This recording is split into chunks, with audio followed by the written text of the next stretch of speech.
Hello guys, today is 27th and the quote is never feel sad on losing anything in life because whenever a tree loses its leaf, a new leaf is ready to take its place. Yes.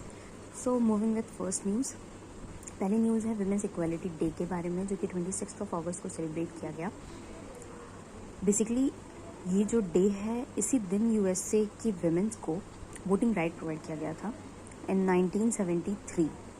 ये bill आया था 1972 में और उसको 1973 में पास किया गया था। That's why we celebrate this day. और अमेरिका को फ्रीडम कब मिली थी उसकी बात करी जाए तो वो 4 जुलाई 1776 में मिली थी।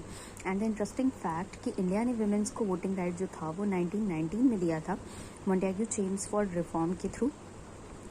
And India international womens day we know कि वो हम लोग 8 मार्च को सेलिब्रेट करते हैं। नेशनल वुमेन्स डे हम लोग 13 फेब को सेलिब्रेट करते हैं जो कि सरोजनी नायडू जी का बर्थ एनिवर्सरी है। फर्स्ट आईएनसी वुमेन की बात करी जाए तो वो हेड एनी बेसेन थी, बट अगर इंडियन आईएनसी वुमेन हेड की बात करी जाए तो वो सरोजनी नायडू थी। First CM of India Sucheta Kripalani and first railway minister was Mamata Banerjee.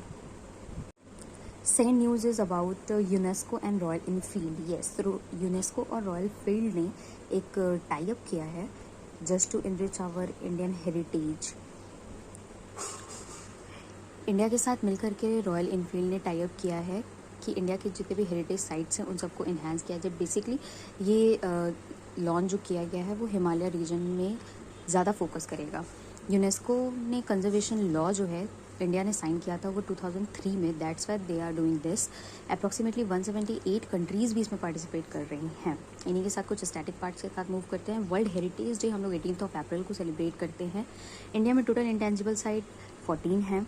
Royal Enfield का अगर सेंटर की बात करी जाए तो वो चेन्नई में है और इसका पेरेंट कंपनी जो है वो है आइचर मोटर्स। इसके CEO at present is V Govind Rajan. कुछ और स्टैटिक पार्ट्स की बात करी जाए तो Chhau dance which is very important और ये इंटेंजिबल लिस्ट में आता भी है जो कि वेस्ट बंगाल, उड़ीसा और झारखंड का एक फोक डांस है। कुंभ मेला कहाँ कहाँ ऑर्गेनाइज किया जाता है तो वो हरिद्वार, नासिक, उज्जैन और प्रयागराज में ऑर्गेनाइज किया जाता है। योगा भी इंटेंजिबल लिस्ट में यूनेस्को के आता है। और योगा डे हम लोग कब सेलिब्रेट करते हैं तो 21 जून को, जिसकी थीम थी जो इस बार वाली थी yoga for humanity.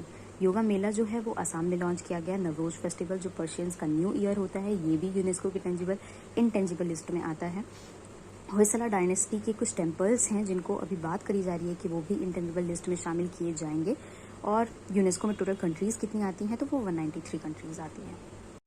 Moving with the next news, Hindustan petroleum corporation limited इन्होंने अभी काऊ डंग को कंप्रेस करके बायोगैस बनाने के लिए एक प्लांट इस्टेब्लिश किया है, वो भी राजस्थान में। बेसिकली इसका मतलब बस यही है कि ग्रीन हमें इन्वायरमेंट क्रिएट करना है, हमें इको फ्रेंडली होना है, हमें इकोसिस्टम को क्लीन करना है। That's why waste to wealth इनका ये मोटिव है जिसके तहत इन्होंने इस प्लांट को लॉन्च किया है। वो राजस्थान में बनाया है, राजस्थान के भी जलाउ डिस्ट्रिक्ट में है।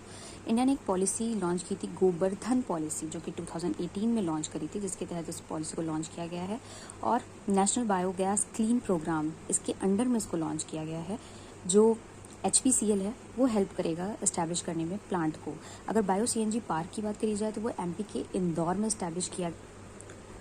बायोगैस में क्या क्या मेजर फैक्टर्स होते हैं, मेजर प्रोपोर्शंस होते हैं उनकी बात करी जाए तो उसमें मीथेन और कार्बन डाइऑक्साइड होता है जिसका यूज़ हम लोग हीटिंग, इलेक्ट्रिसिटी और ऑटोमोबाइल्स के लिए करेंगे। कुछ और स्टैटिक पार्ट्स के साथ मूव करते हैं। बायोगैस डे जो है वो 10 अगस्त को सेलिब्रेट किया जाता है। उसी दिन हम लोग लायन डे भी सेलिब्रेट करते हैं। एलिफेंट डे की बात करी जाए तो वो 12 अगस्त को सेलिब्रेट किया जाता है। एशिया का लार्जेस्ट प्लांट जो है वो कहाँ इस्टेब्लिश किया गया है तो वो हरियाणा में इस्टेब्लिश किया गया है। HPCL की बात करते हैं। HPCL के जो एट प्रेजेंट चेयरपर्सन है दैट इज़ पुष्प कुमार जोशी। अमृता हॉस्पिटल अभी कुछ दिन पहले लॉन्च किया गया था जो हरियाणा के फरीदाबाद प्लेस पे लॉन्च किया गया था। विंड एनर्जी जो प्रोड्यूसर है सबसे ज़्यादा वो तमिलनाडु है। रिन्यूएबल एनर्जी डे की बात करी जाए तो वो 28 अगस्त को सेलिब्रेट किया जाता है। Maximum production of renewable energy जो है वो तमिलनाडु से होती है। फर्स्ट की अगर बात करी जाए तो तमिलनाडु है, सेकंड पे राजस्थान है।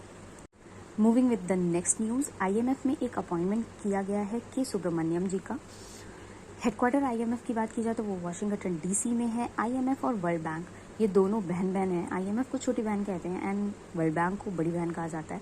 वर्ल्ड बैंक को स्टैब्लिश करने की बात की गई थी 1944 में और उसको बनाया गया था 1945 में। फाइनली आईएमएफ ने भी अपना काम शुरू किया था 1945 में। दोनों का ही हेडक्वार्टर वाशिंगटन में है। आईएमएफ की head Kristalina Georgieva at present है, जो बुल्गारिया से बिलोंग करती हैं, एंड वर्ल्ड बैंक के जो हेड हैं वो डेविड मालपास हैं, जो यूएसए से बिलोंग करते हैं। आईएमएफ में टोटल कंट्रीज़ की बात किया जाए तो वो 190 मेंबर्स हैं एट प्रेजेंट। वर्ल्ड बैंक में जो है वो 189 मेंबर्स एट प्रेजेंट है। आईएमएफ में जो न्यू कंट्री रिसेंटली ऐड हुई है दैट इज़ एंडोरा, और वर्ल्ड बैंक में जो न्यू कंट्री ऐड हुई है दैट इज़ अफगानिस्तान। तो इसमें जो डिप्टी मैनेजर हैं आईएमएफ में वो गीता गोपीनाथ जी हैं। यहाँ पे चीफ इकोनॉमिस्ट जो है वो पेरियार ओलिविया जी हैं। और के सुब्रमण्यम को अपॉइंट किया गया है सुरजीत भल्ला जी के प्लेस पे। इनको सीए की पोस्ट पे अपॉइंट किया गया है। कुछ और स्टैटिक पार्ट्स के साथ मूव करते हैं। इंडिया के चीफ इकोनॉमिस्ट एडवाइज़र की बात करी जाए तो वो वी अनंथा जी हैं।